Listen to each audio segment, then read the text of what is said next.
participate in the June 22nd, 2021 meeting by electronic means of communications to the provisions of RSA 91-3. That should be I think, July 27th. yeah.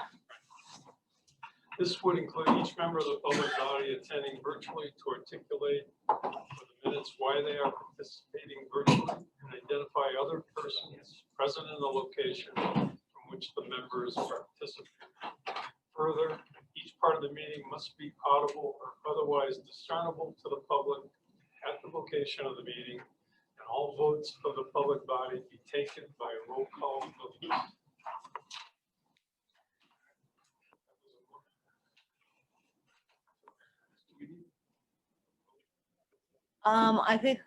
I think we do need to vote on that. The body here, correct me, yeah, the body here needs to vote on that. So, but just a little housekeeping. A lot of people here today. Any movement, any shuffling of papers, clicking of pens, they hear it. Because we have 3 microphones. Here's one. Lori's got the other one, and Al's got the other one in front of his. But even Bill Herman in the back there, and Carl in the back. Oh, there's Ray. Hi, Ray. So everybody can be heard, but I do ask that you, when you want to speak and you want to share, please speak clearly and, you know, like this level. So that will help our audience members. Oh, there's Art. So we'll do a roll call. I think we need a roll call first. What do you suggest, Bill? You're the expert. The people in the room. Okay, so we could do just that right now. Okay. So the people in the room are voting to allow the people who are the commissioners on virtual to allow them to vote. That's what you're doing. Having a forum of municipalities in the room, I make a motion to allow remote participation by the other commissioners in conformance with RSA 91A. Who was the second? I'll second. That was Peter. So Adam, did you get that? Peter Griffin seconded, and our friend Dave Pierce, he made the motion. Got it. Thanks. So Adam is taking our minutes today. Linda's out of the office. So show of hands. It's unanimous. Thank you. Okay. Thanks, everybody. And I have a record of who's here physically, so. All right, so we'll call to order the Metropolitan Planning Organization. First item is the action of the meeting minutes of June 22nd, 2021. Move the approval of minutes of June 22nd. So 1 second, before all that happens, I think what we need now is a roll call, and we'll do the 2 together, the roll call and the meeting minutes. So I'll go. Motion then. So the roll call, the motion has been made by Al, and it was seconded by Peter Capano. And we still have people coming in. Alfred. All right, I'll go through town by town. If I miss you, I apologize. Not sure if I've gotten everybody, but let's give it a go. From Auburn, we have Bill Herman. Yes. And Paula Martzloff. Thanks, Paula, for being here. Bedford, we have Bill DeShaco. Here. And Bill Jean. Present, yes. Is Brian Lord somewhere? Usually he's here. Okay, no. Candia, we have Al Hall in the house. Yes. Approved. All right, thank you, Al. Yes, on the minutes as well. Yes. Thank you, Al. Let's see, from Derry, we have Jeff Moulton. Here. Yes. Here and yes. John O'Connor is virtual. And you're all muted, so you have to unmute yourself. And what happened to John O'Connor? John, are you there? You just have to unmute. We'll get back to John. And we have Richard Tripp here. I'm present and I abstain. Thank you. Did you get that, Adam? Yep, okay. You can always do a thumbs up too, just in case. Francistown, we have Jennifer Vadney in the house. Thank you. And Jennifer abstained. And then we have Alfred Eisenberg, and we have him virtually. Alfred, you. I think he said yes. Let's see, from Goffstown, we have Joanne Duffy, who's virtual. I abstain and I am present. Okay, thank you. And we have David Pierce in the house. In the room, vote yes on the minutes. Thank you. From Londonderry, we have Brian Battaglia, Yes. Suzanne Brunel, Yes. and Deb Levens virtually. Present and yes on the minutes. Thank you. We also have Arthur Rugg. Yes, I'm present virtually and yes on the minutes. Thanks, Art. You're welcome. All righty. Manchester, we have Peter Capano in the house, Yes, I'm present and yes on the minutes. and we have Ray Clement. Here and yes. Let's see, from New Boston, we have David Litwinovich, Present and I'll abstain. and we're happy we see David today from New Boston. From Ware, we have Tom Clow virtually. Present and yes. Thanks, Tom. From Wyndham, we have Peter Griffin here, Present and yes. and virtually we have John Hiltz. I am present and I abstain from the minutes. Thank you so much. All right. Or also virtual is William Rose. Yes, present and yes. Thanks, William. Lori Makarowitz, Present and abstain. and I messed up your name, didn't I? Makaravich, yeah. Oh my golly, Makarowitz, Makaravich. Makaravich, bitch. Doing that. Thank you, Lori, for that lesson, and thanks for being here. We also have a non-voting member. We have Tim White. Hi, Tim. And we have several guests. I'm not sure from, I'm not recognizing everyone, but thanks for being here today. All right, I think I'm ready. Oh my golly. So we're gonna do, The pizza has been delivered. Oh, Is out there. The pizza's delivered. Oh, we have Andrew Haddock in the house from Chester. And we're also, you just give us a yay and how you are doing on minutes there. Oh, yes. Yes, on the minutes. Thanks, Andrew. Did I miss anyone? before we do the pizza, can we have a moment of silence in memory of Dick Marshall?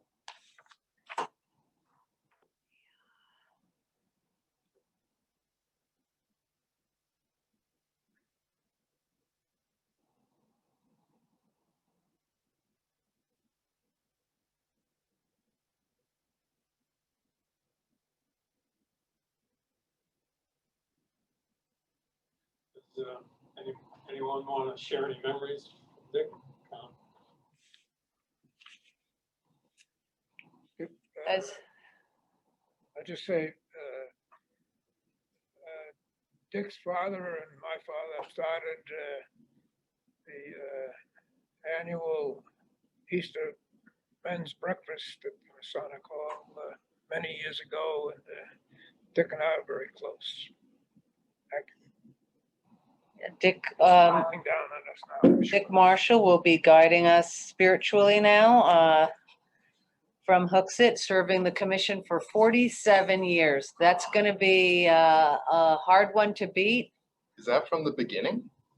He served the planning board for 49 years, so it sounds like 2 years after he started, he volunteered for the planning commission.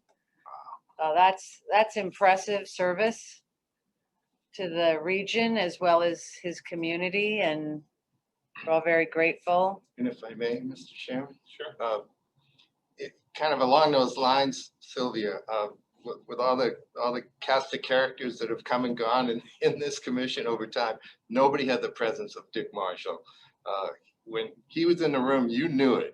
And he didn't do it flashy. It was just his presence. It was his aura. I was Santa Claus. He was Santa Claus, and I was happy to have known him. Great guy. All right, thanks, Jeff. All right, thanks. So we'll take a minute and grab a slice of pizza. All right, everyone here is going to take a minute to grab a slice, and while that's happening, I'll invite Ted Kitchens from Manchester Airport to come and start setting up here for his presentation. So everyone go ahead, grab your slices and or whatever. We have coffee, there's water, there's cookies, and there's brownies, so plenty to nourish. So everybody virtually go grab a snack at right back.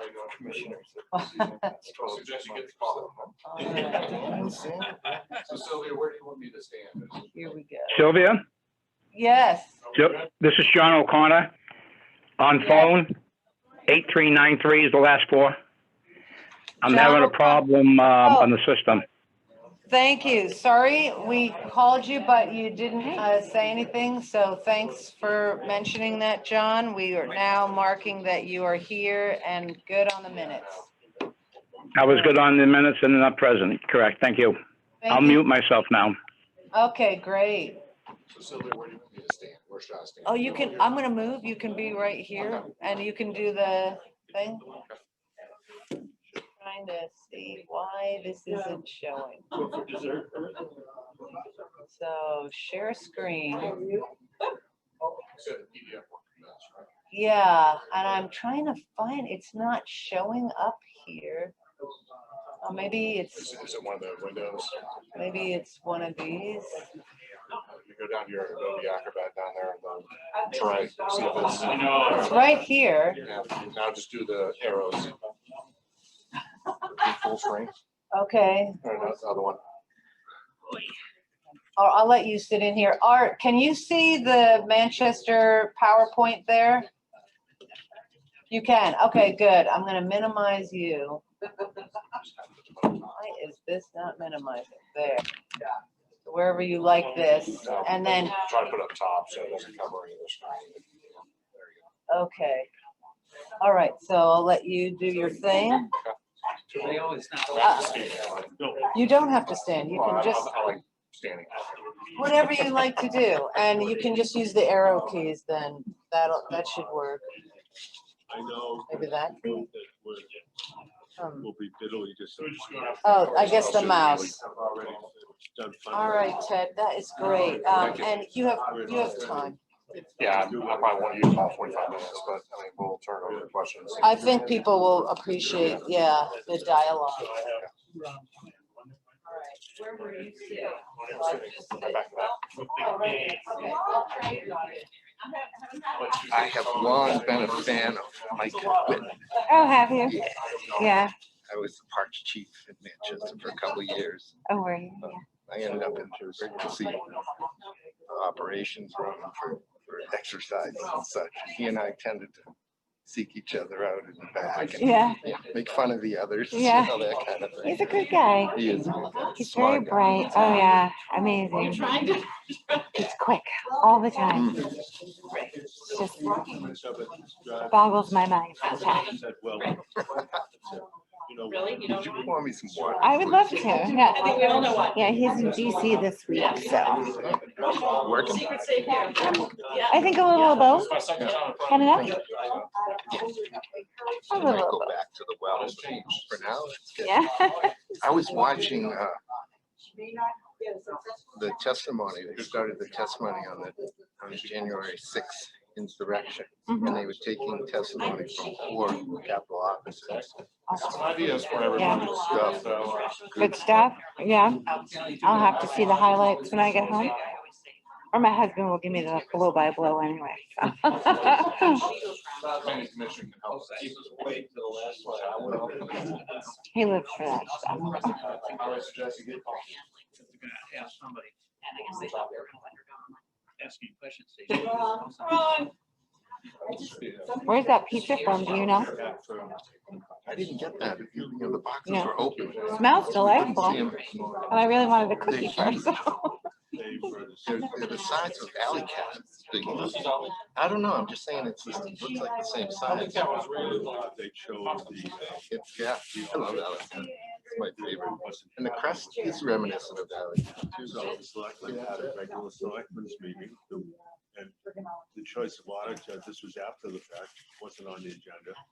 And they just stormed the selectmen's meeting, demanded it be on the agenda. The selectmen had when their meeting is the room of Quite common there. staff, they had to adjourn the meeting, reconvene in the high school, and they had 4 small fraction of which were from Wayne. Ted, you got some nice So press this group yesterday. recruited everyone from Nice print. all over the state. That's excellent. All over the region to come in. Good grant for us to. And Nate, where'd the pizza come from? Do you know? I don't know. Especially And this it's one there. direct flight. Very good. My son and his wife go to Houston. It was very much, it's about him. No, not really. I did work a couple of months. Very part-time. They tried it. To help And put together remember the that splash. we can hear all conversations, so we've got to The focus on splash our pad friend. in Manchester. And it's restoration going on in the park on the fountain. I'm All right, well, thank you, everybody, and appreciate your time and the opportunity to be in front of the commission again. I think Sylvia, it was about 1.5 years, maybe almost 2 years ago, was first in front of the commission, and man, what a road we have traveled since then. So kudos to all of you. I want to give you guys a hand of applause for everything you are doing for our communities, persevering through the challenge that you are all facing.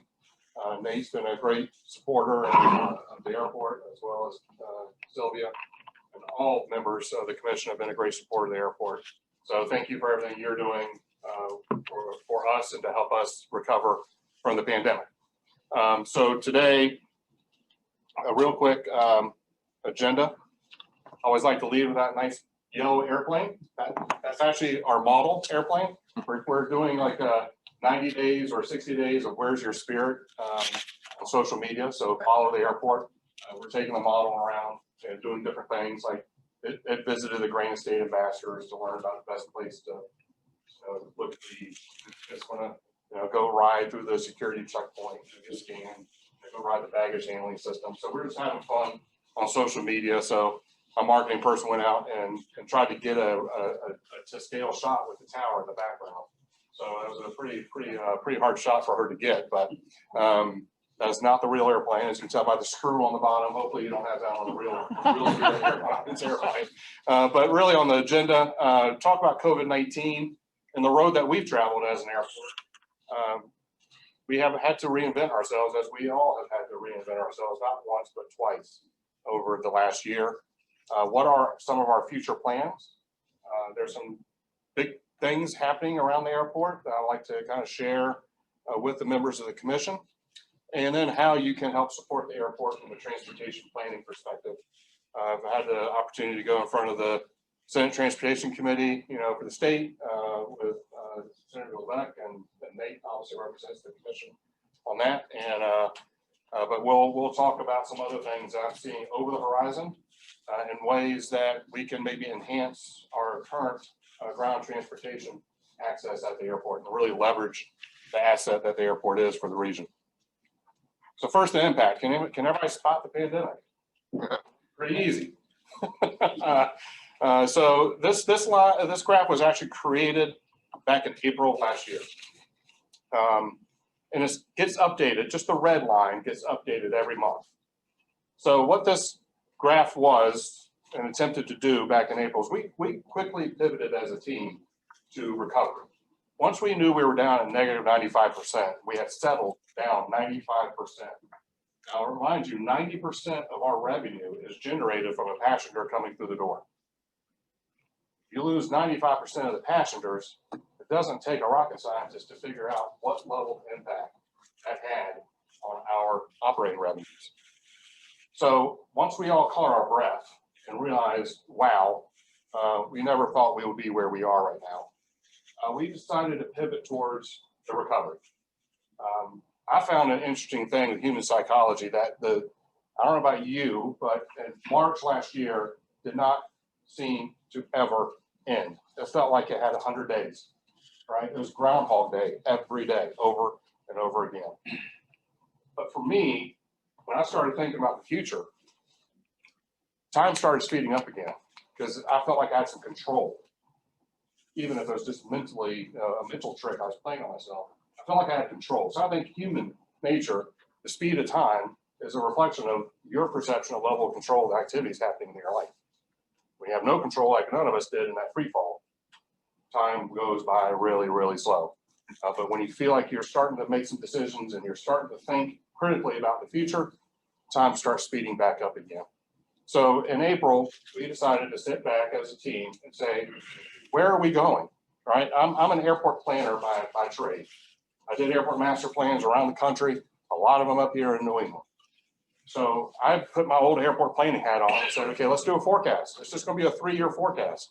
So what this graph shows in the blue is our historical monthly passenger enplanements, which is a passenger getting on an airplane from the beginning of fiscal year 18, all the way up to the beginning of the pandemic. You can see we were actually having a pretty good February, December, leading into the pandemic. It was the first in the nation primary. That feels like ages ago, but that was just, February of 20, right? So we were actually doing pretty good. And then the world turned left and we fell into that crevice. So out from that, you see 4 gray lines. That was our thoughts about different patterns of recovery. And we knew we were not going to be right or wrong with any one of these particular lines. But what we wanted to do was time box the recovery. So how much recovery, so that being on the y-axis, over how much time over the x-axis, and draw those four points. And hopefully the real recovery is somewhere within that box. Now, I don't like to brag, but that red line is our actual recovery. That's pretty damn good, right? We are painting that third line, which is the slow recovery model. That slow recovery model shows that we're not going to reach that purple line, which is kind of the average, the blended average pre-pandemic on a monthly passenger enplanement basis. We're not going to reach that to the end of June of this year, so June of 2022. So the end of fiscal year 22 for the city. So far, we're in pretty good shape. I don't think that last dot is July, so that's our anticipated. The last red dot is July's numbers. So that's our anticipated numbers. We only have 4 more days left in this month, and we're getting daily numbers from the TSA, and that's where this generally is being drawn from. So August, that next square in that third line, that third gray line, we're probably not going to hit that. The airlines are starting to cut some of their capacity from the summer peak. Obviously, they cut capacity in September because the leisure traveler, and this is by far a leisure-led recovery. This is friends and family, call it VFR traffic, visiting friends and relatives. And this is leisure-led. So there's a large sense of uncertainty about exactly where that business passenger is. Last week or a few weeks ago, I attended my first annual conference of my association in 2 years. And we had one of the thought leaders, sits on the board for Hawaiian Airlines, really smart guy, worked down at MIT. And he said, look, there are 3 variables in this industry: leisure, business, and international. And no matter how good we all feel about the recovery, we were all giddy as airport managers about where we were. We only know one of those 3 variables. And that business and that international travel is going to really dictate the future of the recovery on a global scale. So September, we see that as the airlines are starting to react to that. So August and September, they're starting to pull down their seats. They always pull down our seats. You can see a healthy seasonality in that blue line. We mimic that in our recovery. We weren't going to fool ourselves thinking the airlines were going to view this market any differently than they had for the previous 10 years. So we knew that there was going to be some seasonal recovery, some peaks and some valleys. And depending on the length of the recovery, you can see in those first 2, which were the fast and the moderate, you only have 1 peak and 1 valley. As you go through one summer, one fall, and then you're back to 100% recovered by the end, or actually by now. Both those models are out the window, right? I mean, we're not at 100% right now. The third line, you see two of those sequences. And that fourth line, which is more of a U-shaped, prolonged recovery, you see several of those seasonal trends. Now you see an arrow at the very far end. So the airport received stimulus money through the CARES Act, CRISA Act, and the ARPA. When we sum all that up, and we're using 100% of that to pay our debt, we still have outstanding debt, $700,000 a month we pay in debt service. We're getting maybe $150,000 to $200,000 through some revenues that we can offset that $700,000, but the remaining balance is coming from our grant monies that we receive, which is the allowable use underneath the program. In fact, it is the most direct nexus to the program. I mean, not 100% of the airports, I wouldn't say 100%, nothing in life is 100%, but I would say a vast majority of the airport directors are using it for debt service. And we're just now getting through our CARES money. We're about to start burning into the CRISA money. But when you add all of it up and look at our revenues that would come in, that again, we have to offset the drawdowns with some of our revenues. Right now, we're looking like we have enough money to last us through the recovery, which is a good position to be in, because we can keep paying our bond payments and keep the airline rates and charges as low as possible. So a lot of kudos to our federal delegation for leading that charge. Senator Shaheen played an invaluable role in getting the first CARES Act going, and then in subsequent negotiations with CRISA and the ARP. So we're in a very good position financially to continue to pay down and cover that debt. Hopefully by then, and that red line is giving me confidence, by the time we reach June of 2023, we would be at that purple line. And the reason being is obviously our recent announcement with Spirit Airlines. And I'll get to that here in a minute. I think, going into October, which is that spike back up, the airlines do bring in capacity for October. Obviously, it's a prime leaf peeping season, inbound tourism, all those things. They do spike in October, and then they go back down into January, February. That's the next dip you see after September in that third line, and then we end with a very strong summer and spring. I think Spirit will allow us to exceed October, obviously, because this was done again back in April, where April of 20, which we didn't have Spirit. We didn't forecast Spirit. We didn't forecast any additional capacity in the market beyond what we already had in the carriers. So in fact, this includes Delta, which has obviously pulled out of the market temporarily. So I think October will actually eclipse that line. November will be well above that gray line with the squares. I think we'll dip a little bit in January, but even that may not be the case. If we do our job as a community and buy tickets on Spirit Airlines, which is your call to action, everybody should go out and buy tickets on Spirit Airlines, okay? Even if it's just to go to Tampa and come back, do it, all right? If we do that, they will grow. They've told us that. We're already talking about other markets, but they're waiting to see how the market responds. This is our opportunity as a community to make a statement. Everybody else is watching us. JetBlue is watching us. Allegiant is watching us. Frontier is watching us. Some countries watching us. Even Delta is watching us. If we respond strong, I think we'll get some of those other carriers. Ted Brady is down in Tampa. Okay. We'll be down. Good. and the thing I like about the Spirit model, not to turn this into a Spirit presentation, but I mean, we will talk about that a little bit later on, is it's very flexible, right? People like to say the nickel and dime you, but you can make your own travel experience. If you have a second home in Fort Lauderdale or in Fort Myers, you can walk on with your jacket, your pants, your keys, and just go. Take the bear fare. You can be down there for $60 each way, round trip. But if you want, the big front seat, you want to check your bag, and you want to, you got to pay for that, right? So it's very customizable to your travel needs. Why should you pay for somebody else's Coca-Cola or bag in your fee if you're not going to use that yourself, right? That seems very ungranted state-like, right? We like our independence and our own individuality, right? So we can customize that to your travel needs. So I think it will do really well, and then we could see other airlines. But if it doesn't, then it's gonna be a long time, I think, before we get another bite of the apple. Because I'll never, and no director after me will ever be able to answer the question. If it didn't work for Spirit, why would it work for me?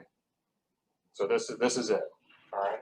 If we want a healthy, happy, growing airport and the billions of dollars it can bring in and economic development and economic impact, buy those tickets. If we don't, then don't buy the tickets.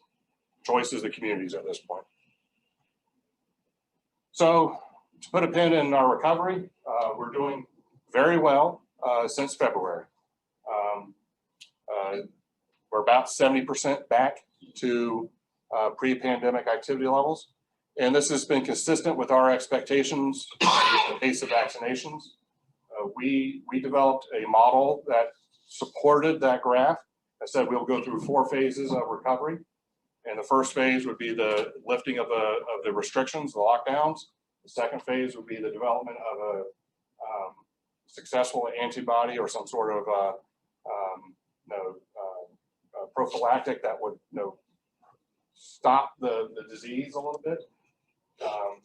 Then the third phase was the development of a vaccine. And the fourth phase, which we're still in, is what we call the social acceptance of the vaccine. And when we find that there's social acceptance of the vaccine, that's when we will finally get to that 100% recovery.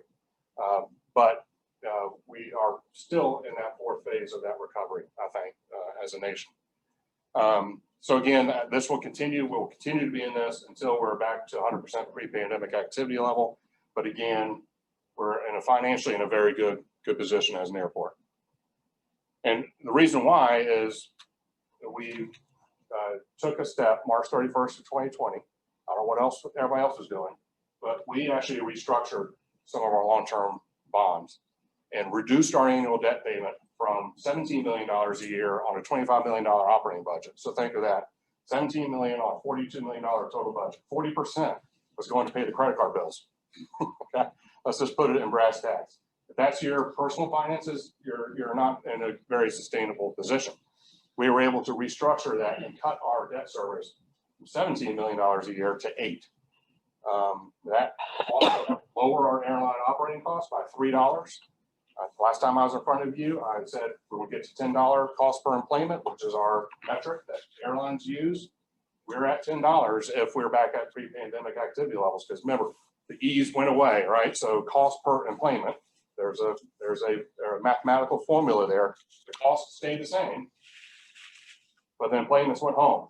So everybody's cost per enplanement is sky high right now. But if we get back to the pre-pandemic activity level, we will be at $10. And that is what allowed Spirit to see a route to profitability out of the market. And that's when the conversations really started taking off, when we did the advanced refunding back in March of 2020. So this graph on the right kind of shows you a rolling 7-day activity level through the checkpoint. The light gray line on the top is 2019. Again, you can easily spot the pandemic, and the dark gray line, that's 2020. Again, you can see how that darker gray line, you squint, you can see it's a little bit above that light gray line going up to February. Again, we were seeing a very good year last year. It was very encouraging. And then you can see the blip, right? It reverbed a little bit. That was associated with the first of the nation primary, and then down we went. You can see we entered the green dots represent periods of growth. The blue dot represents a period of stagnation, and the red dot represents a period of eroding passenger traffic level. So we started that recovery back in June of last year, May, June, July last year. Everybody thought, hey, this is the super V. We're back, right? And we were coming back, and then the second wave started happening in Florida, and then it eventually spread to all the southern tier states, and that's where we entered that blue period, that period of, I'm sorry, but the period number 2. And then the CDC came out in November and said, nobody go home for Thanksgiving. Remember that guidance. We lost 20% of our bookings in 3 days. So the airlines started seeing a lot of cancellations again. That's when we started going into that period of, and I'm gonna tell you, that was very hard on the team, extremely hard on the team. We had significant discussions as a team as to, okay, is this going to be the new normal, like forever? Are we going to come back out of this? And we kept saying, yes, we will. Yes, we will. Got to get to the vaccine. And then you see, and the number 4 coming into the blue line, that's 2021. So you can start seeing that growth happening starting in February, and it really hasn't stopped. Now, the most interesting thing, if you look at the blue line and the light gray line, you see some of the same macro patterns. If you just pick the dot right above the blue line and go to that gray line, you can see generally the same shape in the seasonality. That gives us, that's actually a very encouraging sign for me, in the sense that the underlying macro structure of the market is the same. Nothing has shifted, too terribly. That it's just a matter of scale at this point, right? I mean, if we scale this up, we would be right on that gray line. So the behaviors are the same. It's just at a different scale.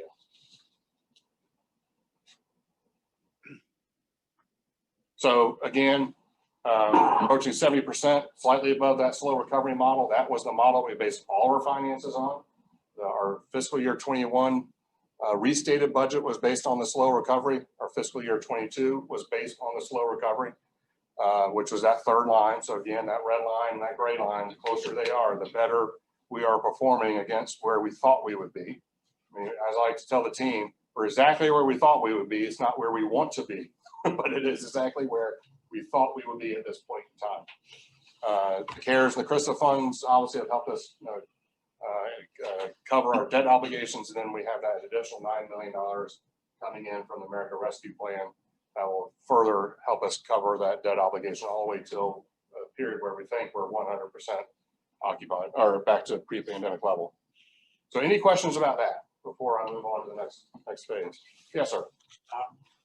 If you could possibly go back to the first slide that showed, yes, that one.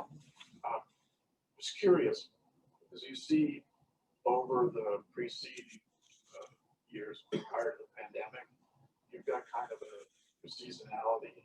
Everything shows kind of a downward. Yeah, it's a little bit of a tilt. Yeah. Yeah. Has anything changed in terms of your operational plans to mitigate that? Well, I think the large part of that was what will be addressed by Spirit Airlines. And we'll get to this in a slide in a bit about all of our research efforts that we have conducted in partnership with the University of New Hampshire Survey Center. For the last 2 years, we've been part of the Granite State Poll and the Granite State Quarterly Poll. And we know what the consumer wants. We went and got it. Now it's up to the consumer. As I said earlier, it's up to the community to decide if you want to support it. So the airport's done our job. We brought low fares, more destinations, direct flights to the community. Those were the top 3 reasons that, or top 3 ways that we could earn the business of the passengers that were being generated by New Hampshire, but were using Logan instead of Manchester. Top 3 ways, when we asked them a question, that was the way it was posed. What are the top 3 ways or top ways that Manchester Boston Regional Airport can earn your business? Those were the top 3 answers consistently over time. We've done that. So it may not be the blue plane people want, but that may come if, again, we support the airline. So everybody's saying, where's JetBlue, right? Well, JetBlue is, and I mentioned this and this is a talking point that I've found for a long time before the pandemic, but it's just as true now. They're not going to come and get a market that they're getting for free right now out of Boston. There's an old adage in aviation, particularly in the airline world, that the highway is the cheapest form of feed for an airline. They could just sit back in Boston and we're coming to them in droves. For how much cost on their end? In fact, you're paying the cost to come see them, and your time, and your fuel, maintenance on your car, whatever it may be. So I gave the best presentation to JetBlue network planning before the pandemic. They said, watch that come and think of a market, pay all the incremental costs of hiring people, renting your terminal space, landing at your airport, buying ground service equipment, everything that you see out your window. Why should I incur all that to get the market I'm getting right now? Now, that's a hard question to answer, right? I didn't really have a good answer, but now I do. Because the reason you'll do is if the competitor comes in. Yeah. No business, I don't care what business you are, will do that unless there's a competitive reason for you to do that. We now have that in Spirit. So thinking about it strategically, I'm on after JetBlue, not JetBlue. Okay, we've been on their 2-year plan for 10 years. Let's just be honest about it. Every time we go see them, 2 years. Fast forward a year, 2 years. Fast forward a year, 2 years. Okay, I don't know why. I don't care. But let's say I was able to crack that code. They would come in just like they did in Providence, just like they did in Portland. Just a few flights a day, and that would be it, right? Out of Providence, the market twice as big as us, they have 3, maybe 4 flights a day. That would have been it on E190 aircraft. Very not the main line like Spirit's bringing in 182 seats. You're talking about 100 seats, so maybe 400 seats added into the market, and that would have prevented anybody else from coming in because no one wants to compete against JetBlue. Now, if I go get their competitor, and the airline wants to grow and invest and fly bigger airplanes, now I can get them and potentially JetBlue into this market. So now I've got a double bump versus just getting one. So the long-winded answer to your question, time will tell if we can reverse that trend. But the market has generated, on average, we're leaking about 5,500 passengers a day to Logan. On a pre-pandemic basis, if you just do that math, 80,000 divided by 30 days, I'm doing about 2,000 a day, 2,500 a day, right? I'm leaking 3 times that or 2 times that amount every day to Logan. Think if we were to capture that, that line would be only at a 40, 50 degree angle. Nothing has changed here for the negative since the payday, except our behaviors. I mean, we're a higher population since 2003 when that was our peak. We have higher gross regional product. We have higher levels of employment. We have higher per capita incomes, greater disposable incomes, but we're leaking continually to Logan.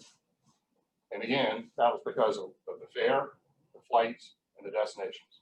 So I think we've addressed a piece of that. I hope after we get through all this recovery, that we see this line, and it may be 2 or 3 years before we determine if we really made a difference, but we see that line going in a positive way. This is that blue line is really just a piece of the 15 years of decreasing that we've experienced since 2003. That's just broken out into its costs. So, and you can see that if you look at the 2 troughs, they're getting deeper, right? So it's really that December, January, February months that we really are leaking a lot. And I think that's just a misperception of the carriers about this market, that once we go to Florida, that we all go to sleep for 4 months that remain here and we don't travel again. That's the furthest thing from the truth. That's the view that they have of the market. So don't know if I answered your question or not, but Maybe you're going to mention it later on, but I haven't heard you say anything about, in my opinion, there's an equally attractive market in what I call the North Shore of Boston. Mm-hmm.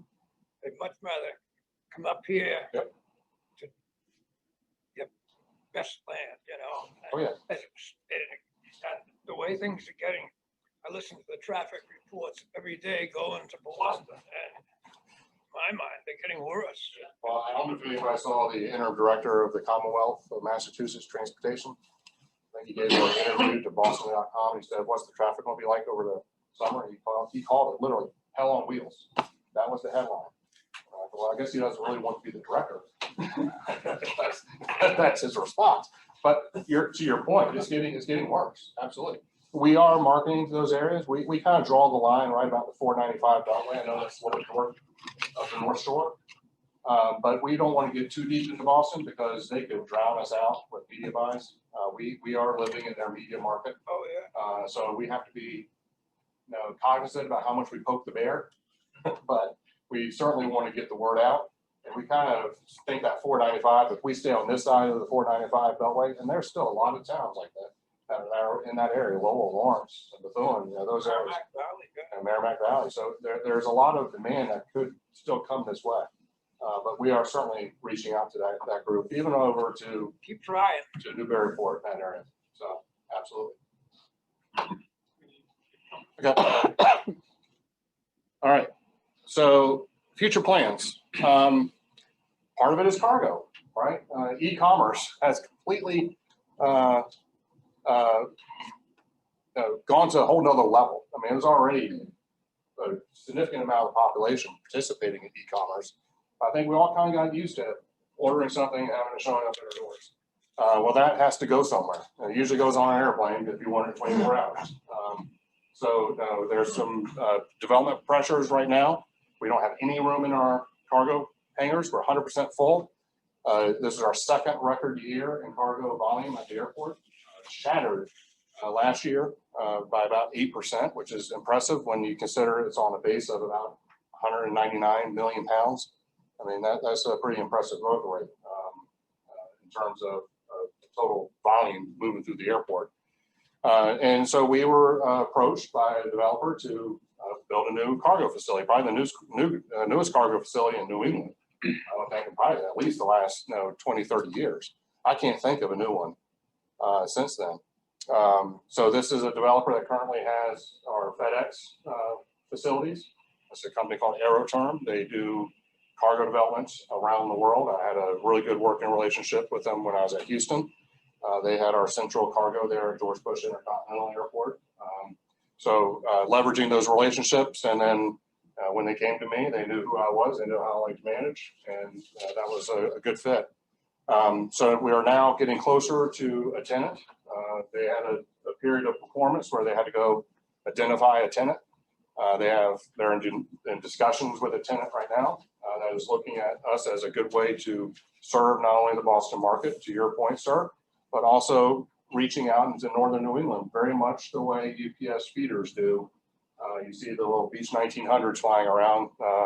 UPS brings all their cargo into here, and then we feed Presque Isle, go to Portland, Burlington, Rutland, all the way up to Caribou, Maine. So it's like a little mini hub at 10 o'clock at night. You see all these airplanes coming in and going out. So I think they want to do the same thing and be able to use the airport's facilities. So that's going to help us because, again, it's all about the airline costs. And I think a more esoteric answer to your earlier question is our airport was tagged with a very negative moniker of being a high-cost airport. And that has been something that I've been trying to change since I got here. And with that restructuring was a very large step forward. This is step number 2 in that. If we get additional landed weight, on our airfield, that lowers the landing cost, that we have to charge the airlines to recover our operating costs, which then lowers the total cost for Southwest, Spirit, United, American, now makes it even more attractive for an airline to come in here, particularly when our friends to the south and east are not doing the same thing. Their cost per enplanement, $78. Okay, so if you're a Spirit Airlines and you have an average fare of $50, you're paying $78 to Massport to pull up the airplane. Our CPE right now is 30. It was 13 before, but again, everybody's CPEs have spiked.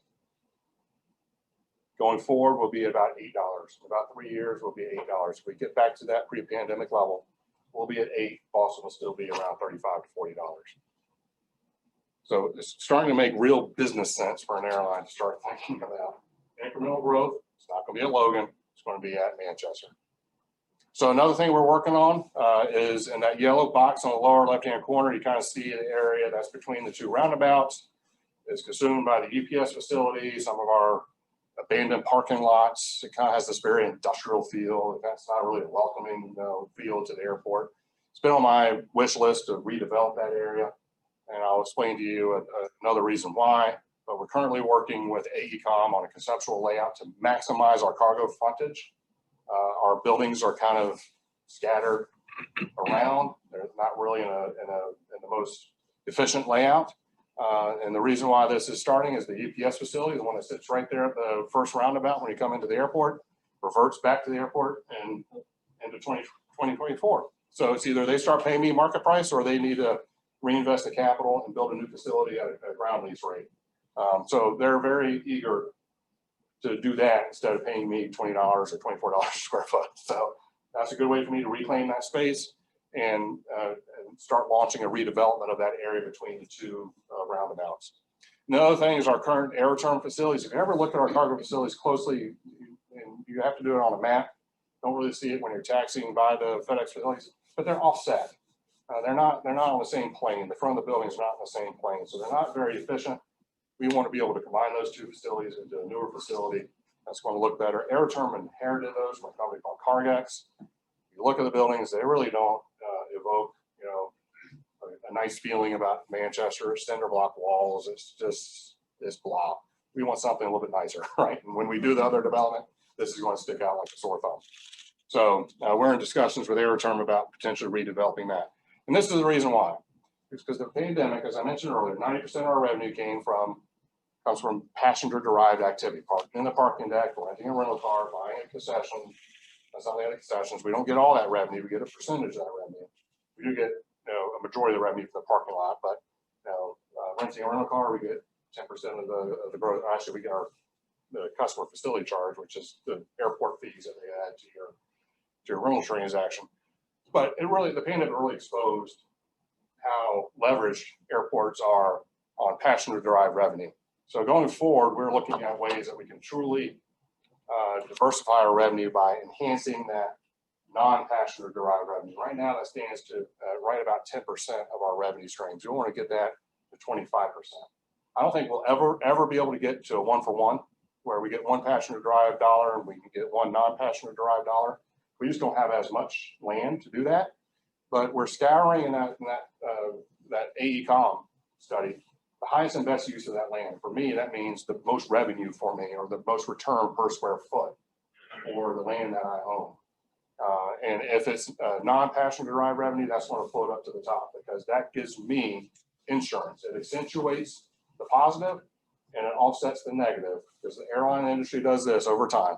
You have spikes and dips in the industry associated with economic recessions or pandemics now. I guess we can add that. You know, so if there's ways that we can fill that gap in with non-passenger derived revenue, then that's all the better. And this is a prime example of it. So we own some property off of Winston Street in Gay, back behind the Holiday Inn, there by the McDonald's and the Airport Niner, right? So we've been trying to lease that land for a decade and a half. We were able to finally get it through city council, and it really wasn't, you know, Manchester that was stopping it. It was, you know, relationships that were stopping it. I came in, built a new relationship, and sure enough, the person that we had trouble with, you know, supported this development. It's all about relationships. If you don't know that. So this is a new development. It's going to be a PODS facility, portable on-demand storage system. It's not your typical Bluebird or, you know, your storage facility. This is the one that you get plopped on in the driveway. It has pods on it. You fill it up with your stuff, and they take it and they store it for you. So this is not a public-facing facility. This is their storage facility. Right there at 293 Brown Ave. I mean, good access. That's going to be $2 million for us over the next 30 years. Doesn't sound like a lot, but it's $50,000 of additional revenue per year that is not tied at all in any shape or form or manner to the activities of the passengers at the airport. So that's just revenue that will keep the mailbox money, if you think about it. That is just money that will keep coming into the airport, regardless of what's happening in the airline world. So that's what we're looking for. Yes, sir. Chad, using this as an example, will real estate development, buying the land in other areas that are not airport related, a new way of generating revenues? Potentially, but I'm limited in that regard by the FAA as to how much I can't go buy land if there's not an operational need to have that land. The reason we bought that land a long time ago is if back in the heyday, somebody was looking at using that as an off-site parking. Okay. So we had an operational reason to go get it. And we sold it to FAA, and the FAA said, go for it. We paid through the nose for the property, way above market value, in my opinion. But what we saved in terms of lost revenue, because if that had been turned into an offsite parking, we would have lost millions of dollars in revenue. Well, it was a good deal in that regard. But right down the road, because I come by Brown Avenue, I'm sure all of you have seen that abandoned gas station right before Gulf Falls on the left. It drives me nuts. I wish I could get my hands on that so bad, because I could turn that in. I mean, think about all that development pressure that's going on in that area. Pettingill, got major employers along Pettingill. You got Gulf Falls and BAE coming in. You got all the industrial areas there, Winston and Gay. And all you got is McDonald's, Burger King, and the airport diner. You have to go all the way to South Willow to find something to eat. There's a dramatic need for additional eating places on Brown Avenue. So I wish I could grab my hands on that and turn that into a QSR, and just, again, a quick serve restaurant type concept would be perfect there. And that could be revenue that could come into the airport, but I can't go buy that land. So I have to look at, again, that's why we're looking at the highest and best use of our existing land, which may mean we have to redevelop land that's already developed into a better use. Good question. So how can you help? Well, Nate's heard this a few times. I want to turn this airport into a multimodal hub. If you look at our location in southern New Hampshire, there's no reason why we are not a multimodal hub for transportation. We are at a central location and direct access to Everett, 293, 93. We're just asking for that to be here. So number one is improving regional bus connectivity. We have the Manchester Transit Authority route. We appreciate that. But here I'm talking about the state subsidized busing. How can we change the subsidy to encourage a stop at Manchester Boston Regional Airport instead of literally driving up to Ray Resort at Pettingill and taking a right? That's what they do. They literally go around the end of my runway. I see Concord Express and Logan Express and Dartmouth. They drive around my runway, go out Harvey, down 28, and get on, go to exit 5 and leave. I'm like, you're half a mile from my terminal. Why are you not stopping at my airport? And then we're running a check on that. So think of all the dollars that we're losing as a state, and then we're paying on top of that. It makes no sense to me. I lose, because the 5,500 passengers that are leaking, I'm losing $91 million a year in airport revenue. Now you just turn that by a factor of 3 in economic impact. That's money I could then churn back into the economy. That's $300 million of lost economic impact because of our behavior to choosing Boston over Manchester. That economic impact is occurring. It's just occurring in the Bay State, in the Commonwealth. It's not here. So now, getting the state subsidized busing is not going to fill that gap. It's not going to turn it off. I'm not naive to think that we'll turn that leaking to zero, because even Providence leaks 50% of their demand to Logan. But we should not be leaking 87% to Logan. I mean, that 37% should be ours, rightfully. So just take 1/3 of that, $100 million. What would you do if you could find $100 million economic impact to the state? Meaning more BET, more BPT, more revenues going to your communities.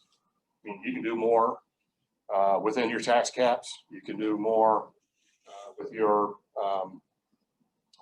city services, whatever it may be, right? That's a benefit to your taxpayers. Second thing is including a stop on the rail.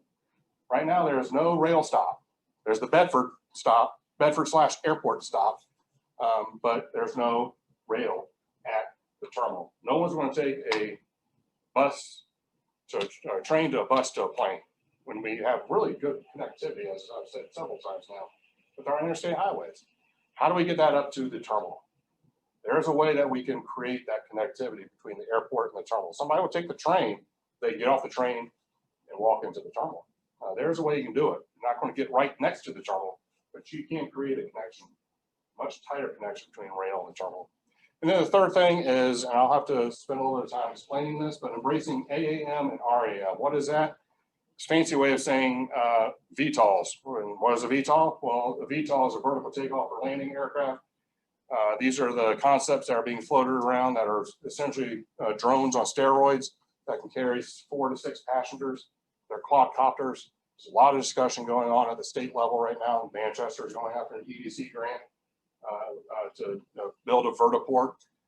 But we really need to be careful about this. And I've been a little bit of a negative Nelly on it, but I think we have to be really careful as a community and make really smart decisions, which means you have to acknowledge what the potential negatives are of a decision as well as the positives about what VTOL, eVTOL could mean to the airport. And I won't get into the nuances of this, but I see those aircraft as a way to enhance the airport catchment area. What is the catchment area? That is the area that we draw our demand from. Think of it like a watershed. Watershed is where a river draws its water from. Catchment area is where we draw our demand from. Typically, it's 45, maybe a 60-minute drive from the airport. But these things can go 150 miles in about 20 minutes. So they fly pretty quickly. They're fast. Okay. So now we are bringing in communities that are maybe on an air service desert to borrow the lingo of food deserts. Communities like Berlin, right? Littleton, you're nowhere close to Burlington, Portland, or us. But if you draw 150-mile concentric rings around those 3 airports, you have a plethora of air service to choose from. So is this a way that we can be more inclusive and provide that equitable access to the national air transportation system using this technology and grow the airport catchment area? The converse of that is if we don't, then we're just opening up another escape valve for this demand to head down the road. So we have to be really careful about how we do this, because there's nothing stopping somebody from putting a VTOL somewhere downtown and picking up everybody downtown and landing them right off at Terminal B or Terminal C. And that would be extremely deleterious to the health and well-being of the airport. So we have to be very careful about that policy decision. It's easy to get caught up in the sexy, fun pictures of these things, right? If you look at it, just go Google VTOL, and it looks really fun, right? It looks really cool, but you got to turn the rocks over, right? I mean, these things will be autonomous. Who's going to check? Once sitting at Mount Washington Airport, ice storm comes through. Who's checking the airworthiness of that aircraft? If it's manless, right? Who's going to determine that there's no ice on the wings, right? So let's think this through a little bit before we make decisions that we can't turn back from. So lastly, I said it already, fly spirit. That's how you can help me. Again, lower fares, more destinations, direct flights. They buy that in droves. I already talked about, if they see a sufficient number of tickets, they will expand operations. We're talking about Myrtle Beach. We're talking about Nashville. We're talking about Vegas. But if you can't make Florida work in their model, you can't make Vegas work. So we have to support these 4 routes. And then I already mentioned the last point. I fear if we do this, it'll be great. If not, it's going to be decades before we get another bite of the apple. Yes, sir. How much business will Spirit take? I don't think there will be, because we're leaking 5,500 passengers. There's plenty of demand in this market. We just have to change our behavior and not going to Logan for the low fare, because you got the low fare here. You're saying it's low fares driving, not destination? I think it's low fare because our survey, 82%, actually no, excuse me, 82% says it's very important or somewhat important, but if you add in the important, it's 92% of New Hampshire residents say fares is the #1 driver of their decision. Absolutely. Thank you. Thank you. Appreciate you coming. And they're the routes. Thank you. All right, next item is the 2021 Regional Trail Plan Adoption. With Adam. All right.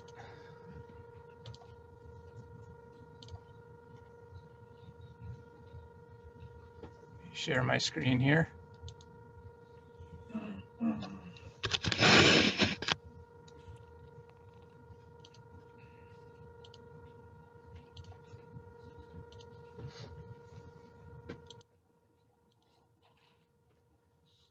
All right.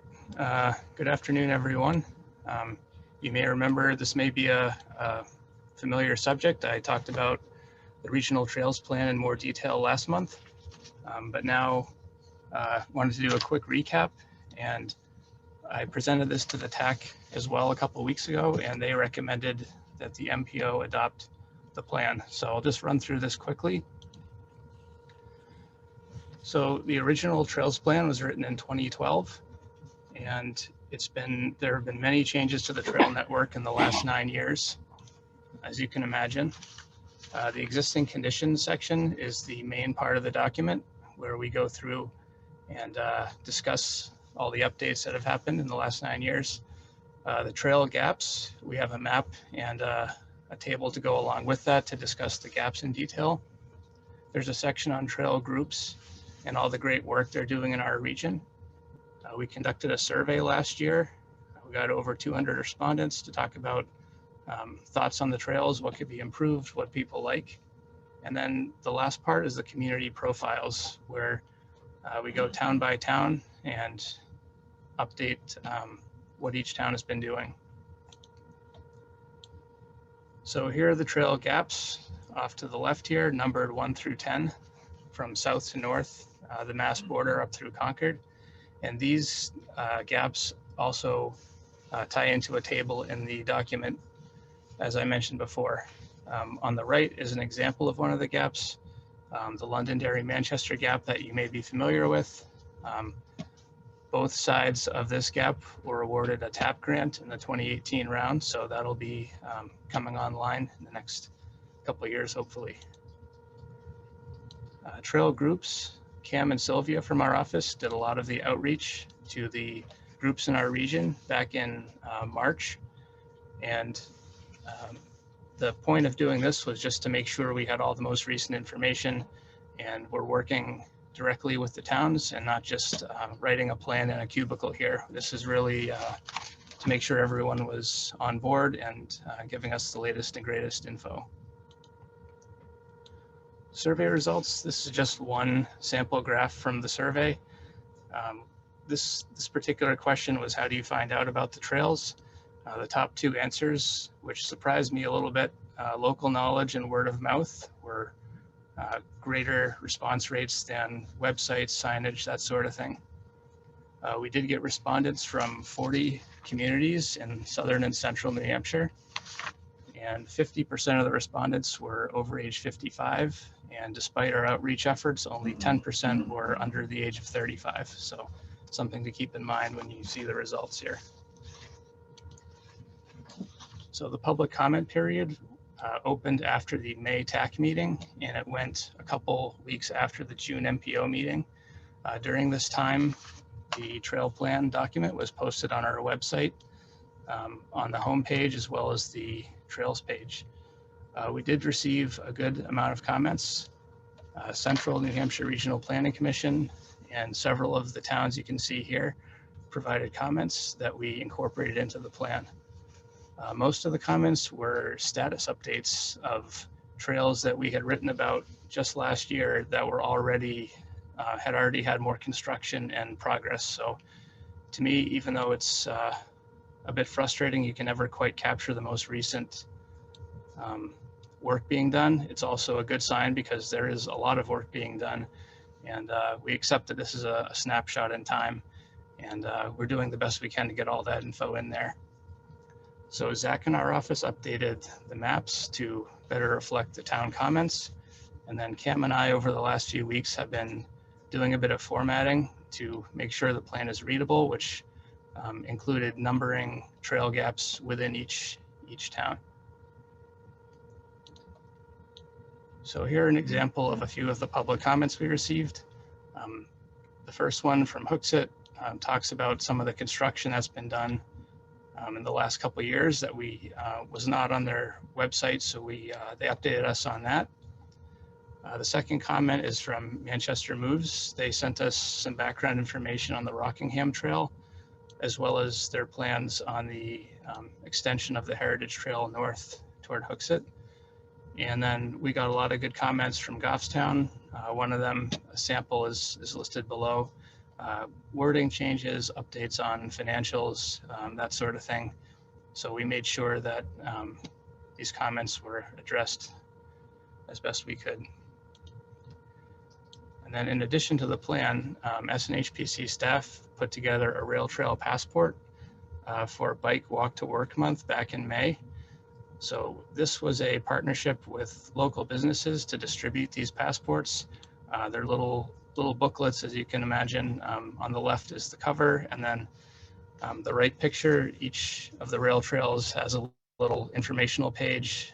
Toward the bottom, you can see a basic map of the town and where the trail is located, as well as a place for the passport to be stamped, and the locations where they can be stamped. So this was a fun project we worked on, and so far has been very well received. We've even been restocking the passports right into July, as it's kind of a all summer long thing.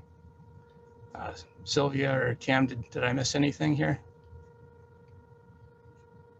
I think you hit it all, Adam. Thank you. Yep. Thanks. So as I mentioned, the TAC recommended the MPO adopt the plan a couple of weeks ago at their last meeting. So unless there are any questions, we'd be seeking a motion for that. I would move, Mr. Chairman, that we adopt the 2021 Regional Trails Plan as outlined. Second.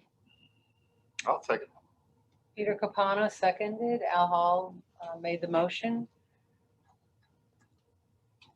And shall we go around the room? Bill Herman? Yes. Paula? Bill DeShacco? Yes. Bill Jean? Yes. Al Hall? Yes.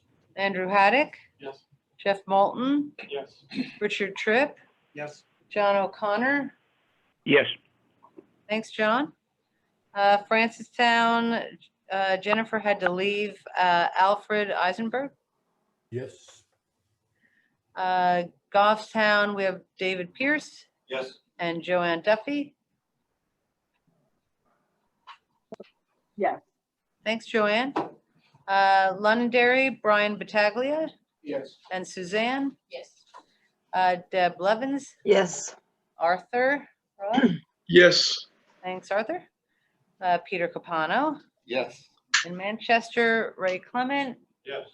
Thanks, Ray. David Litvinovich. Thank you. Tom Clow. Yes. Thanks from where? In Wyndham, Peter Griffin Yes. and John Hilt. John maybe stepped away. I see Brian Lord. Brian, are you there? Maybe stepped away a minute. We have William Rose. Yes. Let's see. And Lori. Yes. And let's see, anybody I missed? All right. Sorry, I did have to step away for a minute. My apologies, guys. Oh, all right, Brian, thanks, Katja. So that's a yes from you.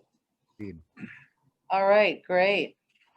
Do a motion to adjourn the MPO. So moved. Second. Second, that was Richard Tripp. Thanks, Richard. All right, show of hands with an eye and positive. Yeah, okay, good, thank you. All right. All right, we'll call to order the Southern New Hampshire Planning Commission, and we'll also do the action on the meeting minutes of June 22nd, 2020. All right, action on the minutes. We'll go around the room again. Bill I have Herman? a comment. I have a comment on the minutes, and Okay. I meant to mention it on the first round and I forgot about it, but apparently you've got Londonderry in as a vacant spot, and you didn't mention Suzanne Burnell, and I believe she was our representative at the live meeting in June, but Yes. she's missing an action in the minutes. Yes, thank you. She did let us know. So I'm Okay. gonna guess that Linda fixed that. Linda, are you on there?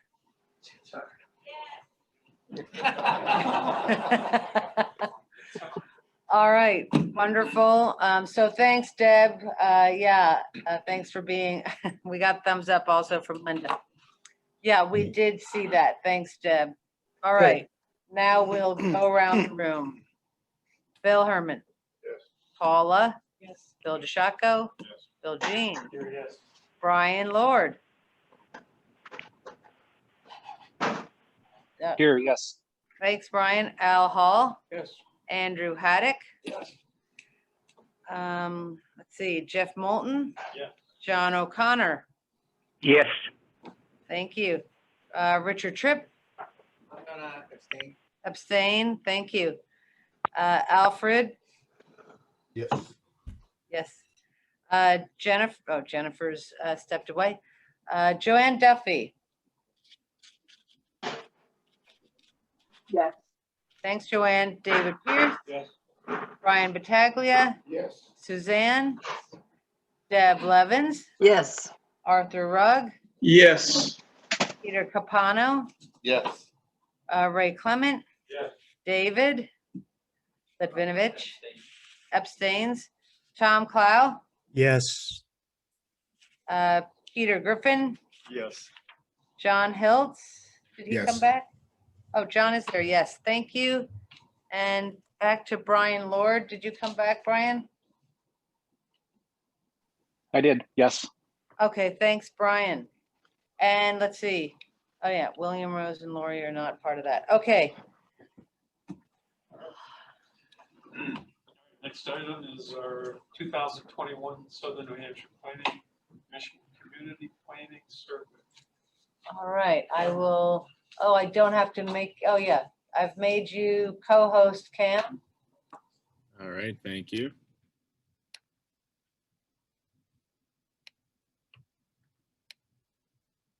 Okay, so I have a brief presentation about a survey that we did. So before I get into it though, just a little context. So every year the commission holds some sort of region-wide educational planning event showcasing topic experts and other presentations on a variety of land use topics, most recently on tiny homes. And many of you know age-friendly communities and age-friendly housing. We've also held planners roundtables for local planning staff and have held multiple educational workshops for planning boards and conservation commissions, including topics such as statewide mapping tools through New Hampshire Granite. We've also had some on rain gardens and drainage innovations. And we've had a workshop hosted by New Hampshire Land and Community Heritage Investment Program, or LCHIP. And many of those that I've listed, or at least some of them, haven't had a lot of attendance, no matter how much outreach we do to every board, or social media posting, or newsletter articles, or media blasts. And so what we're trying to do with the survey was trying to get a little better understanding of what our local volunteer boards are working on, what they're interested in. So kind of like I just said, we wanted to understand the needs of these local boards or commissions and how the planning commission can better serve them. And so we sent this survey out to planning boards, zoning boards, conservation commissions, economic development committees, heritage commissions, and local planning staff. And we received 49 responses. And so I'm just going to dive right into the results of this. It's a very brief survey. So we asked, what projects or initiatives are you hoping to work on in this year? And so the top 4 are master plan updates, ordinance update or regulatory reviews, historic resource inventory, and as well as conservation land management plan. In my, I was supposed to have some animation with our Olympic gold medals, and but that didn't work, so it's not as exciting, but there you go. Another question we asked was, do they have any interest or need for assistance in documenting or taking inventory of the following: And the options were roadway conditions, stormwater infrastructure, culverts, small bridges, sidewalks, historic resources, or walking and hiking trails. And the reason we asked this is because we do offer programs through things like the statewide asset data exchange system or the road service management system, where we can help with these roadway and forecasting tools, which we've done in the past. So just kind of to get an understanding of if towns have an interest, and we can work with them and provide some education or information materials to understand what these programs can do for them. We asked what are their biggest challenges or areas of concern. So the top four were creating community supports, obtaining grants and funding projects, inspiring public participation, and improving the plan review process. We also asked what innovative topics your board or commission would be interested in exploring.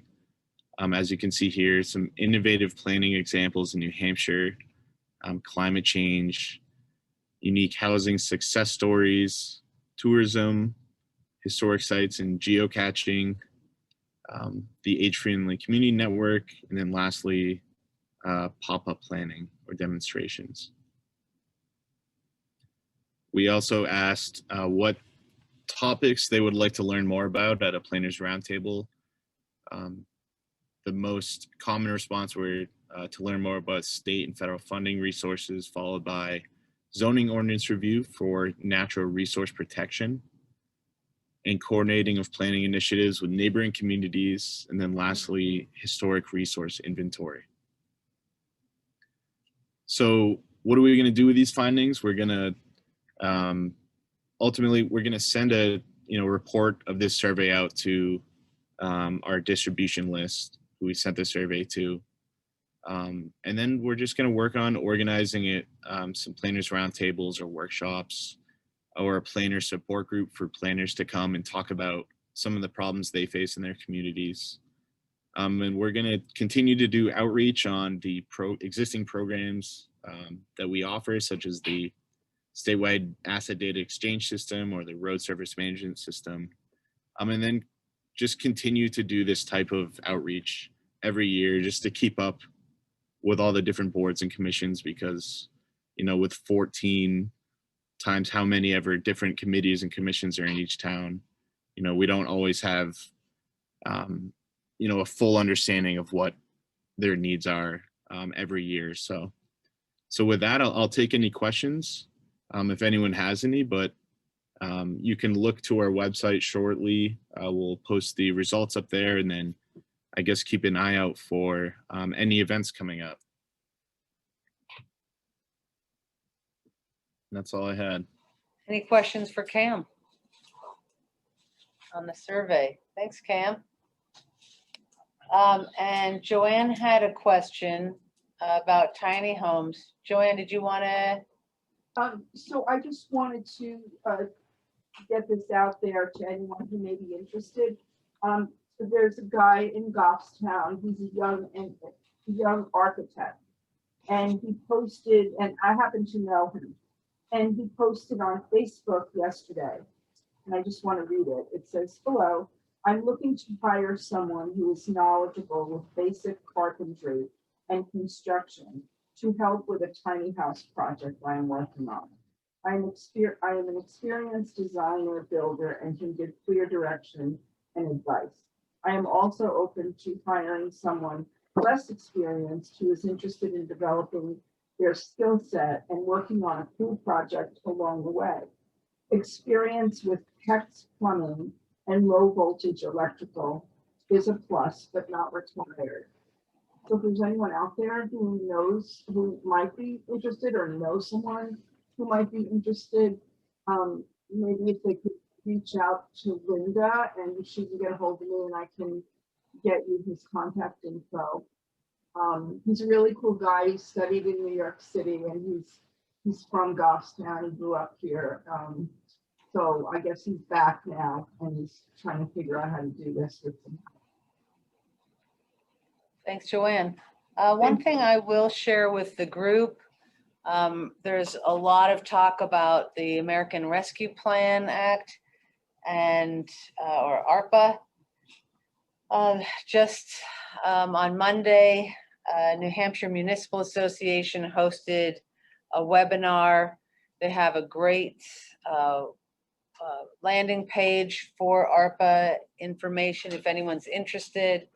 I've had a couple of different commissioners asking about different funding projects, and it seems ARPA is very open-ended, and as long as you can make a connection with lost revenue due to COVID, funding can be, or the project can be supported. I know that's very much simplifying it, but certainly every community has some funding probably that's dedicated. If they apply, you just have to apply, and August 18th is the deadline. And all the regional planning commissions are reaching out. We've not exactly partnered, but we're working hand in hand with New Hampshire Municipal Association to get the word out. So this is my plug on that. And hopefully, like Alfred, I know earlier emailed me about broadband and funding source. Well, they're doing a lot with broadband in this fund. So I think it's a possible source, and I hope, Alfred, that you look into that and work with your community. Plus, the executive committee wanted me to, for our annual meeting in September, focus in on this topic. So I have the executive director from the New Hampshire Municipal Association talking with the folks at Senator Shaheen's office. And out of the webinar on Monday, I'm going to see if I can grab another one of the speakers there so that we can see what communities are spending or hope to spend for different projects using those funds. So that's going to be our focus for our annual meeting, and I hope to get a really great panel. That's my story. I'm sticking to it. Thank you. What are the logistics for the annual meeting? The annual meeting, good question. What are the logistics? Because things are so fluid right now, we're planning just to do what you're seeing here today. It's basically, we will, same time, same channel, 11:30 to 1. We'll do a hybrid meeting. So I know some folks are still not comfortable with coming in. There was no time to try to get a venue. We don't have the funding budget for it. We didn't put it in our budget. So we'll do low key, and hopefully, Linda, you wanted to add to this? I just wanted to clarify it. So it won't be a separate meeting like we've done in the past. It'll be like we did last year, combined with the regular monthly meetings. Yes, it'll be combined with the regular monthly. So it won't be that first Friday after Labor Day. I don't know if that will come back at some point, but we don't see that happening this year. All right. We do the same awards, so the class. We'll do the same awards. Thank you for that. Linda, come back. So we'll do the, so please send Linda any nominations, and Linda, make sure if you can you've probably already done this, gotten all the applications for nominating folks out. Certainly we can add that to our media blast that will be going out. And so, yeah. The awards, as a refresher for everyone, is the Ray Raymond Cost Award, which is for outstanding volunteer in the world of planning, and then the professional in the field of planning, that would be James Tethers. Did the virtual audience hear that? Cam, could you hear that?